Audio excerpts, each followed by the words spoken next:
Number 10. Peter, after months of trying to get more people involved in the movement and get them to understand its true purpose, I think I figured something out. I personally feel the biggest obstacle in our way is getting people to truly understand what this movement is about and really have an in-depth understanding of its true purpose. It is the ego. The human ego is truly amazing at the lengths it will go for survival. I honestly can't believe it. People are so afraid of letting their guard down to be vulnerable. Not really a question, I guess, but I'd like to hear your thoughts on this. Well, that's a very good point. Ego is the other side of the competition issue, I would say very generally. You have your competition for money and reward and all of the general physical gains, and then we've manifested this ego relationship, which I think has a powerful connection interrelated to the monetary system as far as reward.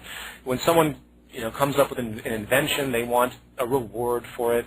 So there's all these things that people will claim that they want to be acknowledged for their contribution. And as we said before,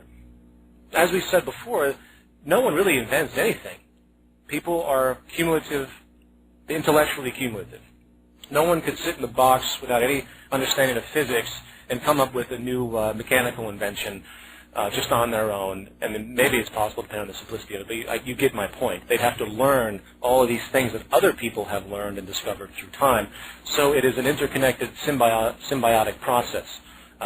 Everything I'm saying right now isn't coming from my own novelty in an explicit sense. It's coming from obviously learning from Jacques and everything else. And my ego, I have a detachment of ego. I try my best. I mean, there's a conditioning aspect that works in society that rewards ego consistently, and I think that's why people are so obsessed with it. And they create value systems that are completely useless. So I completely agree with you. That's a very large topic. I think education will play a central role in the ego manifestation of people through time. And I think in the last radio show, Jacques actually mentioned that specific point, if you want to comment on that. Ego, jealousy, these are staples of aberration. I will say outright I don't believe there's any evidence to support it's in our, quote, nature.